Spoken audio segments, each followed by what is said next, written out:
This is The Legend of Zelda Skyward Sword, and this is the HD version for the Nintendo Switch. This originally came out for the Wii. Now, the first version of this, as with this version, used motion controls. So this is one of the things that set this version of the game apart, is that you would use the motion controls to control many aspects of the game, including basically you'd hold the Wii controller and you could swing it around, and this would actually control how you would swing the sword around in the game. So as you physically move the Wii controller around with your hand, you would actually be moving the sword around inside the game. And that was like the key thing with this. This is the Zelda for the Wii, and one of the big things about the Wii was motion controllers, and they wanted this game to take advantage of motion controls.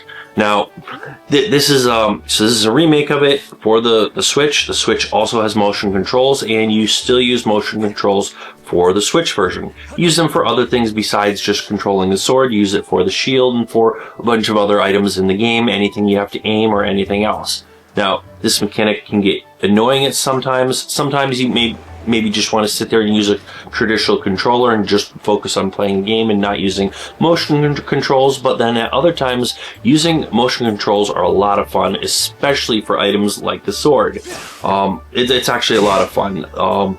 Really enjoyed this. When I first saw this game come out for the Wii, I thought it was kind of a gimmick. I thought using motion controls, well, sure, it's a fun idea. It's a little bit gimmicky, and I figured it would take away from like the core of the game, and it just wouldn't be that fun. And when I saw this game originally come out, I thought, this would be terrible. They're just making a gimmicky Zelda. It's not going to be a full game. It's not going to be a full Zelda. It's just going to be like almost like a demo that focuses more on playing around with motion controls rather than building a full game with all the depth that you would expect in a full game. That was my impression just from when I initially saw it. That's what I assumed it would be like.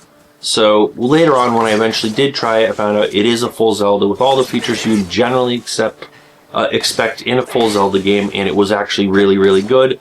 Everything I would have wanted. It does have the motion controls. If that bothers you, I guess that's a problem, because you're not going to get away from that with this game. For me, it didn't bother me at all. I actually enjoyed that a lot. And even if you don't want to be, standing up or doing anything physical, if you're just sitting in the chair, using the motion controls aren't that much more, it doesn't take that much more than just pushing a button.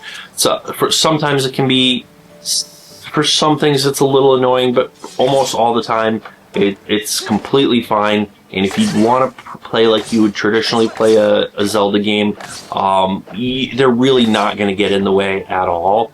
And almost all the time, more often than not, almost all the time, they add a lot to the game. So actually swinging your sword to hit things, like actually physically swinging a controller, is a lot of fun. It's really satisfying doing it, and I enjoy it a lot more than I ever would have imagined that I would. And you can also swing your sword to chop down small trees and all different and plants and bushes, grass, that type of stuff, and that's that much more satisfying when you're using a physical controller, swinging a physical controller around. Really terrific gameplay. Now, there were a few things about this game, some things that were different. Basically, it takes place you start off in the sky on these floating islands, and they have a whole story about how the world got to be that way. So anyways, you're in these floating islands. Nobody knows anything about the surface of the world or what's beneath the clouds. So eventually, pretty early in the game, you have to go down to the surface and discover the world beneath the clouds and explore around beneath the clouds. So this is a different aspect of the game. It was different from previous Zeldas that didn't have that.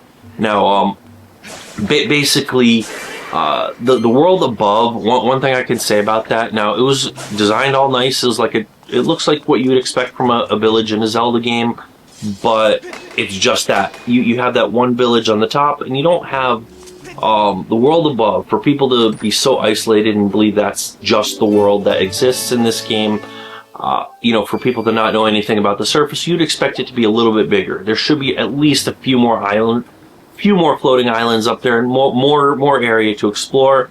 I personally think they should have just built more on those floating islands, but most of the stuff is down on the surface. Now, the surface is great, but they could have done more with that.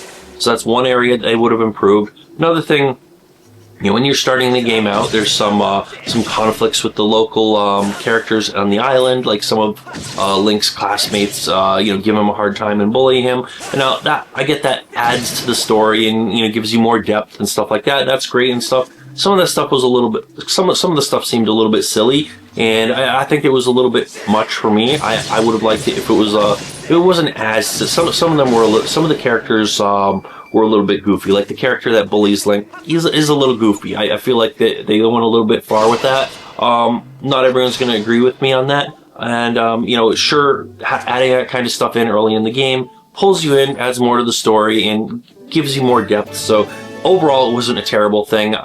Personally, not my favorite part of the game, but not like nothing too bad or anything. But overall, the gameplay was great, the setting was great, everything about the game. It was generally, I'd give it thumbs up all around. There were a few things that were a little bit, like one thing that stands out to me, there were these creatures that would burrow under the ground and pop up. And just the fact that they pop up any random place just felt, I don't know, just somehow that just stood out to me as weird. But anyways, they were characters you run into a little bit further on in the game. So the dungeons of the game, well designed, excellent puzzles, a lot of interesting stuff. Come across a lot of interesting stuff exploring the surface world of the game. The characters are generally really great, and the story is great. Everything's great, and I really enjoyed playing it. Terrific game.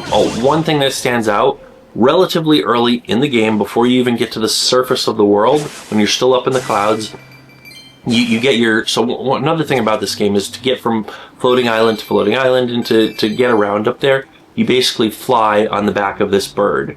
And it doesn't play that huge of a role in the game, and not as huge of a role as you would think, based on how they kind of show it at the beginning. You think it's going to be like a main core game mechanic, but you're not really doing this most of the game. But basically, the players are given birds that they can fly around on. Like, you fly around on this giant bird. Each character, or each knight at least, has like their own, you know, giant bird that they fly around on. And there's a whole mechanic to getting your bird to fly, getting it to go up, down, and to steer around and go faster and slower.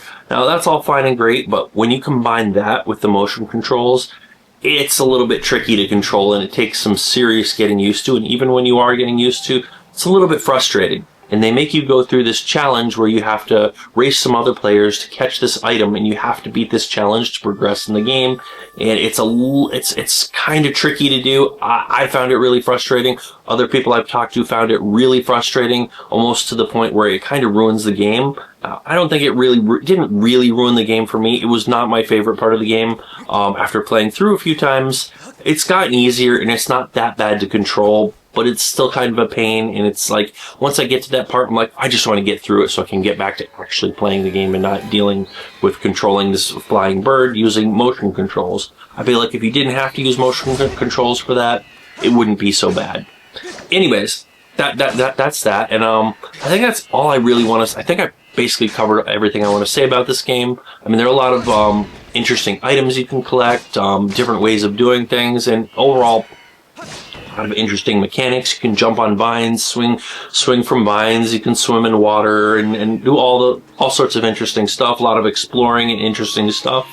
So yeah, thumbs up from me. But yeah, that's about all I can think of to say about this game. I think that basically covers, you know, what you should expect from this game. So yeah, we do a lot of other gaming related stuff on this channel. Retro gaming, modern gaming, PC gaming, mobile gaming, consoles, lots of gaming stuff. We do gameplay videos, reviews, reviewing gaming equipment and gear. So if you like that kind of stuff, hit the subscribe button and hit the bell icon. And you know, you might want to give me a thumbs up. And if you have your own experience with this game or any other Zelda game, leave a comment down below. And that's it for today. So thanks for watching, and we'll see you guys on that next video.